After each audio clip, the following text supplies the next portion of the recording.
asxaabta maamooyinkan waxay doonayaan inay codsi u gudbiyaan musharax madaxweyne Cabdo Cali Gees iyo musharax madaxweyne Xasan Cali Kheyre dhammaan walaalaha Soomaaliyeed waxaa ka codsanaynaa in muuqaalkan ay sheergareeyaan ay gaarsiiyaan maadaama dadkan ay ka mid yihiin dadka naafada magaalada Muqdisho ku nool isla markaana doonaya codsigooda in maanta uu gaaro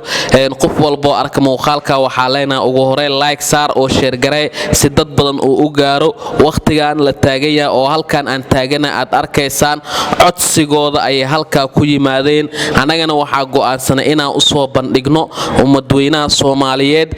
sidoo kale intana codsigoodana ay u diraan musharaxiinta Soomaaliya soo dhaw magacaada Shaaciib Mudiin Shamuuq halkan waxaan ka codsanaynaa madaxweynayaasha Cali Kheyre iyo Cabdo Cali Gees inay noo suubiyaan ganacsi shaqo abuur inay noo suubiyaan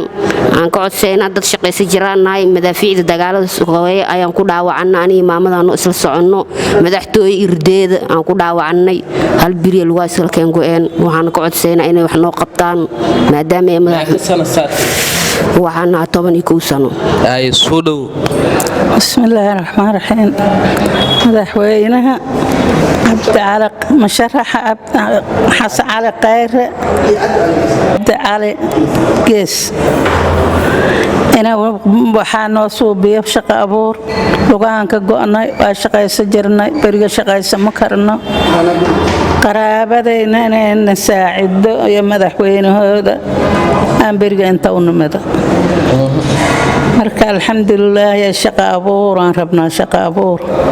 shaqo noola abuur asxaabtu waa dareemi kartaan maamooyinkan halka taagan waxay u taagan yihiin waa codsigooda sidoo kale intana xilligan aad arkaysaan oo wadan kala guur uu ku jiro iyaga waa naafo maanta waxay qayb ka yihiin dadka ay doonayaan inay madaxda ay u noqdaan maadaama iyaga ay xaq u leeyihiin wadankan ay u dhasheen isla markaana ay doonayaan codsigooda inay u gudbiyaan gawaarida ay ku socdaan sidoo kale madaafiic ayaa sidaan ka dhigtay waxay sheegeen in ay codsigan u gudbinayaan labadaas musharax maadaama ay jiraan musharaxiin badan laakiin labadaas musharax ay ka soo xusheen waxaana wax walba oo aad ugu talagashay ugu soo diri doontaan lambarka shaashada ka muuqdo sidoo kale lagala soo xiriiri doonaa dhammaan shacabweynaha Soomaaliyeed dhammaan qof walba oo damiir leh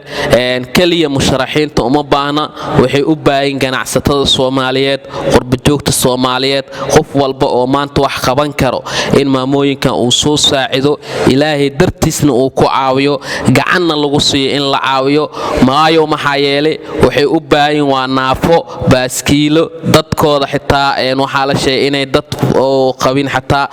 dhammaan marka waxay rabaa in la soo caawiyo si ilaahay dartiisa walaalayaal soo caawiyo ilaahay ka baqa waxaan idin leenahay muuqaalkan hala sheer gareeyo saaxiibo badan hala gaarsiiyo ilaahay dartiis ku caawi wanaaga maanta aad sameysay ayaa maalinta aakhir aad u baxsan doontaan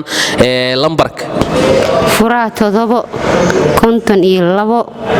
76 53 furaha 7 52 76 53 halka lambar ayaa kala soo xiriiri kartaan dhammaantiin mar labaad iyo mar saddexaad waxaa idinka codsanaynaa inaad soo caawisa codkoodana la gaarsiiyo dadka ay cabashada iyo codsiga ay u dirayaan muuqaalka la sheer garay waa saaxiibkeen Cabtooshare durdura nagala socoteen nabadgelyo Dr. Samir Maxamed oo ah doctorka xarunta Fayo Clinic waxa uu ka daweynayaa dhammaan cudurrada ku dhaca maqaarka sida xasaasiyada finanka wajiga cambaarta go'go'a timaha hareeraha wajiga waxa sababa kareemka oo si qaldan loo isticmaalo ama la marsado wajiga finanka wajiga honqorta iyo dhammaan cudurradaasi maqaarka ayaa waxa sababa daawooyinka la isticmaala iyada oo daawooyinkaasi loo isticmaalo si qaldan hadda waxaad kala xiriiri kartaa taleefanada shaashada kaaga muuqdo ama gaar xarunta Muqdisho ee ku taala isgooska dabka Fayo Clinic ayaa ah xarun mar walba ka daaweynayso cudurrada maqaarka iyadoo doctorka xaruntaasi uu diyaar kugu yahay sidoo kale gaalkacayo xarun ay ku leeyihiin